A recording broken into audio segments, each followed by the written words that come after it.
एक या संख्येची आज आपण जादू पाहणार आहोत. ज्या संख्येमध्ये सगळे एक एक आहेत त्याचा वर्ग कसा करायचा याची सोपी पद्धत आपण पाहूया. बघा, पहिली संख्या आहे 11. 11चा वर्ग सर्वांना पाठ आहे 121. पण तो माझ्या पद्धतीने आपण कसं करायचं बघा. ह्या संख्येमध्ये अंक किती आहेत 2, म्हणून क्रमाने 2 अंक मांडायचे.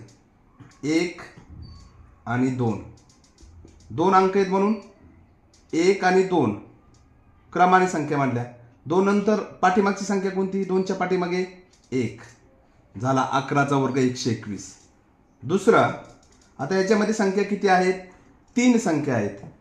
किती अंक आहेत? 3 अंक आहेत, म्हणून क्रमाने संख्या मांडायच्या. 1 2 आणि 3. 3 अंक मांडले. मग 3च्या पाठीमागे संख्या कोणती? 2. 2च्या पाठीमागे संख्या कोणती? 1. मग 1 नंतर 0 असतो, मांडायची गरज नाही. म्हणजे झाला ह्याचा वर्ग 111चा. तसेच आता मोठा, याच्यामध्ये अंक किती आहेत? 4. 4 मग क्रमाने संख्या मांडायच्या. 1 2 3 4. 4च्या पाठीमागची संख्या 3. 3च्या पाठीमागची संख्या 2. 2च्या पाठीमागची संख्या 1. झाला. अशा पद्धतीने कोणत्याही संख्येचा आपण मोठ्यात मोठा वर्ग आपण करू शकतो. या व्हिडिओला लाईक आणि सबस्क्राईब करा.